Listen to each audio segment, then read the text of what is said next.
Let me introduce you to the brownie with the crinkle top. Honestly, this recipe was there in my recipe book for a long time, and this was my first time making it. Starting with a blending jar, we'll add our eggs, 2 whole eggs, then we'll add 1 cup granulated sugar, half cup brown sugar, then we'll put the lid and blend everything.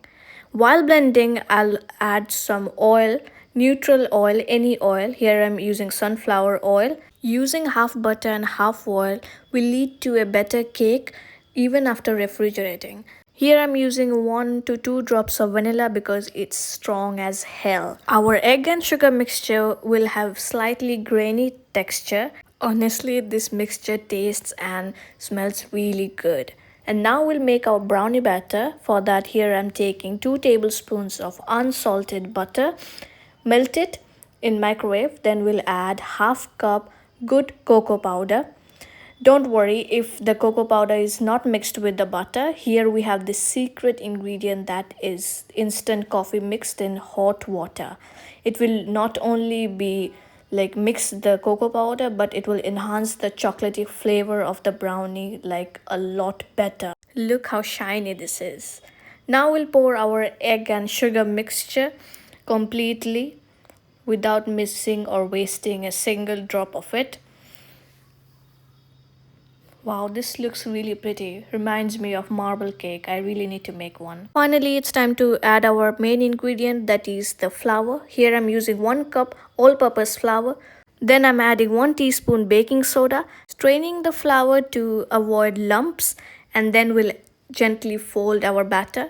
I don't prefer like whisking the batter because they'll leave air pockets and it will give a cakey texture. We don't want that. We want fudgy brownies. This should be the consistency of the batter.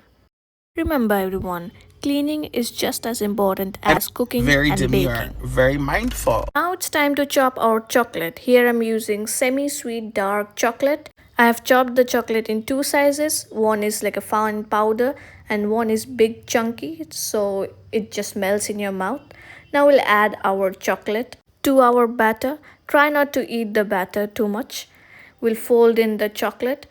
I prefer to rest the batter overnight to let the flour bloom, or you can just bake it right away. Where I used to work, the brownies they made used to be just like this, and I just couldn't resist it. I would always go in the freezer and take it out and eat them. It was just amazing.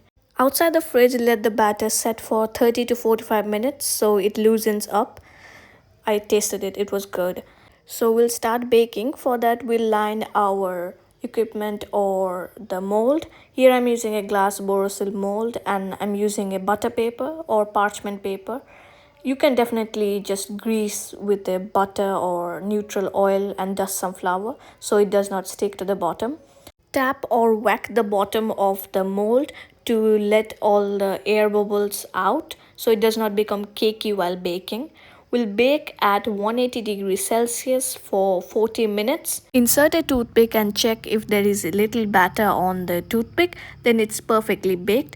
Or if the middle is wobbly, then it's underbaked. If the toothpick comes out absolutely clean, then our brownie is overbaked.